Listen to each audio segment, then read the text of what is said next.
कि दुनिया में 3 बड़े फैक्टर वर्तमान में उभर कर सामने आए हैं। उन 3 बड़े फैक्टर्स के अंदर कहा गया है, आप जरा इस वीडियो को देखिए किस तरह से अनाउंसमेंट होता है। उसमें कहा गया है कि क्लाइमेट चेंज अपने आप में एक बड़ा इशू बनकर निकला है जिसे लोग कंसीडर नहीं कर रहे हैं। साथ ही साथ अमेरिका और रूस ने अपनी स्टार्ट ट्रीटी तोड़ दी है।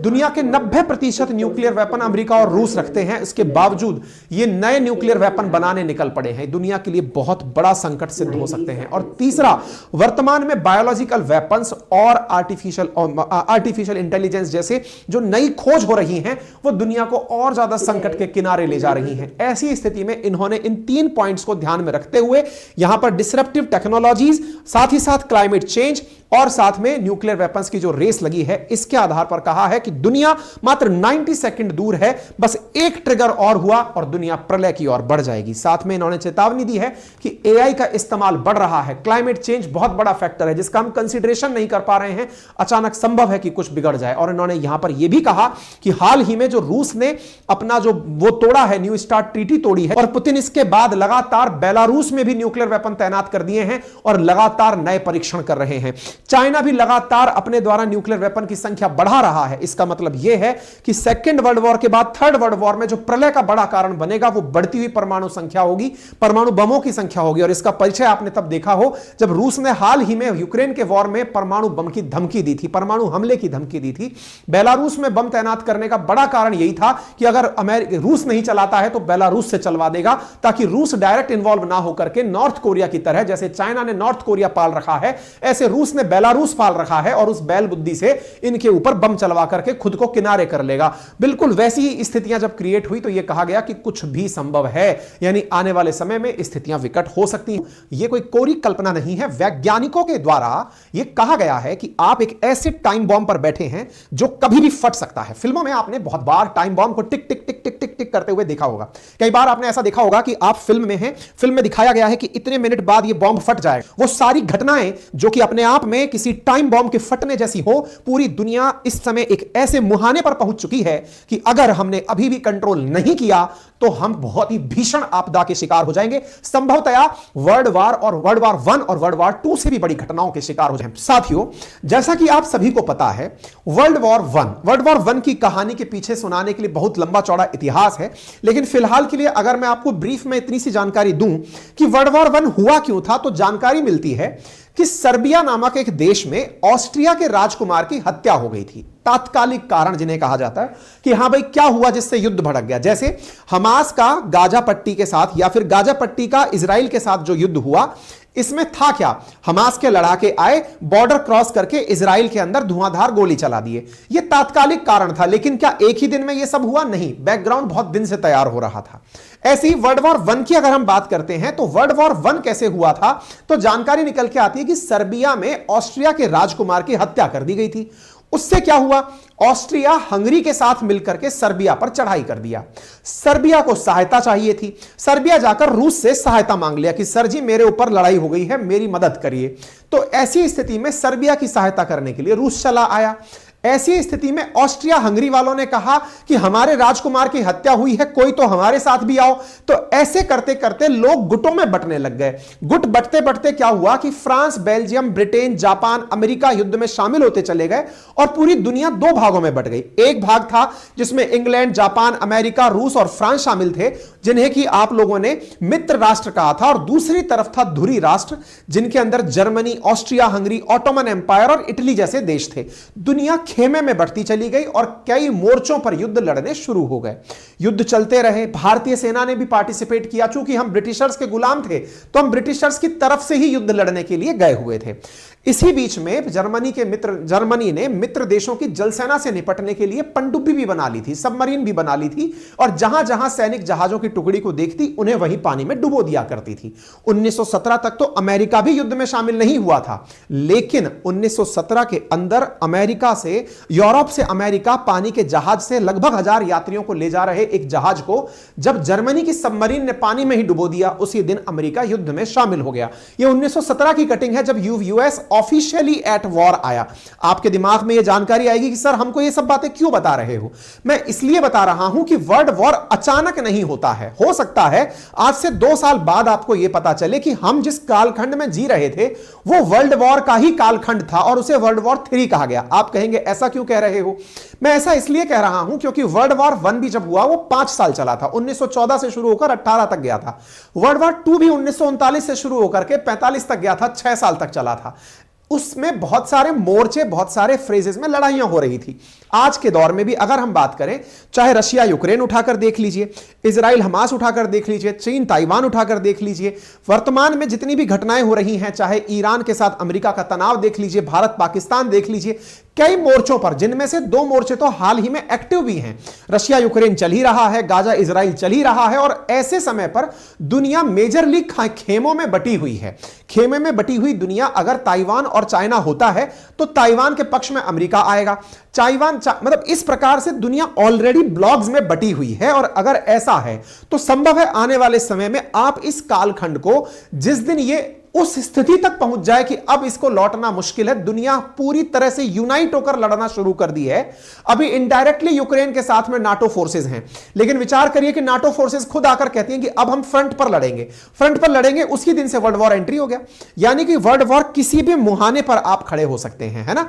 तो ये वर्ल्ड वॉर 1 से आपको याद दिलाया जा रहा है कि 1914 से युद्ध शुरू हुआ था, 1917 में जाके अमेरिका साथ में आया कि मैं युद्ध में आ गया हूं भाई, क्योंकि मेरा जहाज डुबो दिया है। विचार करिए, आज रशिया यूक्रेन जब चल रहा है, अमेरिका पीछे से वेपन पकड़ा पकड़ा करके जेलेंस्की को हीरो बनाए हुए है कि तुम ही लड़ो बेटा, हम तुम्हारे साथ हैं। लेकिन विचार करो, रशिया एक दिन गुस्सा में आए और आकर के अमेरिका के ही किसी जहाज को पलट दे या किसी भी ऐसी जगह ठिकाने पर हमला कर दे, अमेरिका डायरेक्ट इन्वॉल्व हो जाएगा कि भाई अब तो हमारे ऊपर हमला हुआ है, हम डायरेक्ट इन्वॉल्व हो गए। डायरेक्ट इन्वॉल्व हुए, उस दिन कुछ और ही नजारे होने को लग गए। इसका मतलब यह हुआ कि आपको यह बात समझ में आनी चाहिए कि युद्ध, वर्ल्ड वॉर जिस दिन अपन पढ़ते हैं इतिहास में कि इस दिन शुरू हुआ था, उस दिन नहीं होता है। जिस दिन बड़े लोग शामिल होते हैं उस दिन होता है। अभी अमेरिका नहीं इन्वॉल्व हुआ है युद्ध के अंदर, रूस डायरेक्टली इन्वॉल्व है, चाइना भी डायरेक्टली अभी युद्ध में इन्वॉल्व नहीं हुआ है। जिस दिन अमेरिका चाइना दुनिया की जो फर्स्ट और सेकंड लार्जेस्ट पावर है, ये युद्ध में डायरेक्ट इन्वॉल्व हो गए, उस दिन समझ जाइएगा आप डूम्स डे के बिल्कुल नजदीक हैं। 11 नवंबर 1918 को तो जर्मनी ने सरेंडर करके युद्ध को समाप्त कर दिया। यानी 1 साल के भीतर अमेरिका के युद्ध में शामिल होते ही पूरी तरह से इन्होंने युद्ध से किनारा कर लिया कि लीजिए साहब, हम खत्म हो गए, अब हम आगे नहीं बढ़ पाएंगे। इसके बाद में शांति समझौते होने लगे और युद्ध जब खत्म हुआ तो वर्साई नामक स्थान पर वर्साई की ट्रीटी की गई, जिसे ट्रीटी ऑफ पीस कहा जाता है, वर्साई की संधि कहा जाता है। यह संधि असल मायने में वर्साई के महल में 28 जून 1919 को हस्ताक्षरित हुई थी और 10 जनवरी 1920 को लागू हुई थी। जर्मनी को अपनी जमीन का एक बड़ा हिस्सा गंवाना पड़ा था, जिसमें कि जर्मनी पर दूसरे देशों का कब्जा करने पर पाबंदी लगा दी गई, जर्मनी की सेना का आकार घटा दिया गया और कहा गया कि वॉर इम्यूनिटी, यानी कि जितना तुमने हमारे ऊपर नुकसान किया है वो तुम्हें ही चुकाना पड़ेगा, ऐसा कहकर क्षतिपूर्ति करने का भी जर्मनी को आदेश दे दिया और कहा कि तुम्हारे जितने भी कॉलोनी तुमने बनाई हुई हैं वो सब औरों में बट जाएंगी। इस प्रकार से जर्मनी को छत विच्छत करके फ्रांस, इटली, बेल्जियम इन सब ने बांट लिया और यह भी जर्मनी को कहा कि तुम्हारे यहां का जो कोयला है वो तुम्हें फ्रांस, इटली, बेल्जियम जैसी जगह पर एक तय मात्रा में भेजना पड़ेगा। कहते हैं कि वर्ल्ड वॉर 1 के अंत में जो तय हुई ये वर्साई की संधि थी, इसी संधि से वर्ल्ड वॉर 2 की नींव डल चुकी थी। यानी कि जर्मनी ने हार मानी, हार के अंदर जो बेइज्जती हुई, इसी बेइज्जती का बदला लेने के लिए अगले 20 साल में हिटलर ने सेकंड वर्ल्ड वॉर कर दिया था। यह वर्साई की संधि के कुछ दृश्य हैं जहां पर जर्मनी को बेइज्जत किया गया, लेकिन वर्ल्ड वॉर 2 ही बेइज्जती का बड़ा कारण बना था। वर्ल्ड वॉर 2 ही इस बेइज्जती से प्रेरित हुआ युद्ध का बड़ा कारण बना था। साथियों, कहा जाता है कि 28 जुलाई से लेकर के 11 नवंबर 18 तक चला दूसरा विश्व युद्ध, मतलब प्रथम विश्व युद्ध ही दूसरे विश्व युद्ध की नींव लेकर आया था, क्योंकि इटली में बेनिटो मुसोलिनी और 1933 में हिटलर के अंदर तानाशाही जब सरकारें बनी तो इन सरकारों ने असल में अपने बेइज्जती का बदला लेने के लिए ही देश को उकसाया था। उकसाते उकसाते जर्मनी इतना जल्दी रिवाइव किया क्योंकि जर्मन्स में खुद को लेकर के यह भाव था कि वो दुनिया में सर्वश्रेष्ठ हैं और उनके यहां जो नस्ल सबसे खराब थी उसमें उन्होंने यहूदियों का नाम बताया और नाजियों ने यहूदियों का कत्लेआम मचाया। साथ ही साथ उन्होंने अपनी नस्लीय हिंसा को इतना तेजी से आगे चढ़ाया बढ़ाया कि दुनिया में जहां भी अपने खिलाफ लोग देखे उस पर हमला करना शुरू कर दिया। 1931 में जर्मनी ने सबसे पहले चेकोस्लोवाकिया पर हमला किया और उस पर कामयाब हुआ। जर्मनी ने उसी नियत से पोलैंड पर भी हमला किया, जिसके फलस्वरूप दूसरा विश्व युद्ध शुरू हो गया। यानी कि जर्मनी, जिसे मना किया गया था कि तुम ना तो सेना रखोगे ना किसी पर हमला करोगे, वो जब हमला करने निकला तो सेकेंड वर्ल्ड वॉर शुरू हो गया। यही बिल्कुल उसी तरह से जैसे रूस का यूक्रेन के साथ में संघर्ष शुरू हुआ। रूस ने क्रीमिया पर पहले कब्जा किया, लोगों ने कुछ नहीं बोला। रूस ने फिर यूक्रेन पर हमला कर दिया। संभव है इस समय दुनिया के कुछ देश यूक्रेन के साथ आ जाते और युद्ध को तीसरा विश्व युद्ध कह देते, ठीक है ना। इस प्रकार से सेकेंड वर्ल्ड वॉर शुरू हुआ। इटली, जर्मनी और जापान एक तरफ, जिन्हें एक्सिस राष्ट्र कहा गया, और यूनाइटेड स्टेट्स, ग्रेट ब्रिटेन और फ्रांस जैसे देश एक तरफ, यूएसएसआर भी उनके साथ हो लिया। इस प्रकार से युद्ध फिर चलने लगा। जर्मनी कई मोड़ पर जीतने लगा, कई जगह फ्रांस को, ब्रिटेन को, सब जगह पीछे पछाड़ते हुए अंत में उसने अपनी तोप यूएसएसआर की तरफ मोड़ दी और उसे भी भारी नुकसान पहुंचाया। अमेरिका इसमें भी शामिल नहीं हुआ था। अमेरिका बड़ा ही मौका परस्त हमेशा रहा है। अमेरिका युद्ध में तब शामिल हुआ जब जापान ने हवाई द्वीप पर स्थित पर्ल हार्बर पर अमेरिकी नेवी के बेड़े को बहुत बड़ा नुकसान पहुंचाया। और ऐसी स्थिति में 1941 के अंदर जब जापान ने ताबड़तोड़ बमबारी करते हुए अमेरिका के बहुत बड़े हिस्से को नुकसान पहुंचाया, तो ऐसी स्थिति में अमेरिका के 8 जंगी जहाज चंद घंटों में तबाह हो गए। यह अमेरिका पर इतिहास में पहला हमला था, बस इसी की बदला लेने के लिए। यह वो पर्ल हार्बर पर हुए हमले की तस्वीरें हैं। इसी का बदला लेने के लिए, मतलब ये जापानीज ने जब हमला किया, इसी का बदला लेने के लिए अमेरिका ने ठान लिया कि नहीं, अब इसका बदला लिया जाएगा। इसका बदला लेने के लिए क्या किया गया था, बस अब वही आपको जानना है। यहीं से आज के डूम्सडे की शुरुआत होती है। यही सबसे खतरनाक वो पल है। असल में ब्रिटेन ने उत्तरी अफ्रीका के अंदर स्टेलिनग्राड पर पलटवार करते हुए जर्मनी को भारी नुकसान पहुंचाया था। सब फ्रंट्स पर लड़ाई चल रही थी। हिटलर हार मान चुका था, हिटलर ने आत्महत्या कर ली थी, जर्मनी आत्मसमर्पण की तरफ था। वहीं दूसरी ओर जापान पर अमेरिका ने 6 अगस्त 1945 के दिन सुबह सुबह करीब 8 बजे हिरोशिमा में परमाणु बम गिरा दिया। हिरोशिमा में जो परमाणु बम गिरा, उससे 29 किलोमीटर तक काली बारिश हुई। यानी कि ये जो गुबार उठा, इस गुबार से परमाणु बम के छोटे छोटे टुकड़े 29 किलोमीटर तक आकर के गिरे। ठीक इसी प्रकार से अगले और दिनों में 6 दिन बाद ही जापान के ऊपर फिर से इन्होंने एक और बम गिरा दिया, और वह बम 9 अगस्त को 3 दिन बाद ही गिराया, और अमेरिका ने नागासाकी पर बम गिरा दिया। लिटिल बॉय और फैटमैन नाम के ये 2 बम जब गिराए गए, तो इन्होंने जापान को बिना शर्त आत्मसमर्पण के लिए मजबूर कर दिया कि ये सरेंडर कर रहे हैं। साथियों, लगभग 1 लाख जापानी मारे गए हिरोशिमा नागासाकी पर। वह काला दिन जिसकी कल्पना किसी ने नहीं की थी। दुनिया में किसी ने भी यह वेपन आज तक नहीं देखा था। कौन सा? परमाणु बम। इसकी चर्चाएं होती थी कि एक ऐसा बम बनाया जा सकता है जो दुनिया को तबाह कर दे। 1939 से 1945 तक 6 साल तक चले इस युद्ध को अचानक विराम लग गया जब दुनिया के सामने एक ऐसा वेपन आ गया जिससे कि सभी देश एकदम शौक में चले गए। आपको जानकर आश्चर्य होगा, अमेरिका के साथ था यूएसएसआर युद्ध के दौरान, लेकिन इस बॉम्ब के बाद में ये दोनों एक दूसरे के दुश्मन केवल इस बात पर हो गए कि यार तुम्हारे साथ थे हम, तुम हमें बताए नहीं कि तुम बम बना लिए हो यार। मतलब यूएसएसआर अमेरिका के खिलाफ खड़ा हो गया। वहीं से ही शीत युद्ध शुरू हुआ। यूएसएसआर ने अमेरिका से कहा कि यार ऐसा बम बनाए थे, बताते तो सही, तुमसे हम रोज पूछ रहे थे कुछ बनाए हो, कुछ बनाए हो, कह ही नहीं रहे थे, अचानक फेंक करके तुम कहते हो कि हम ही हैं।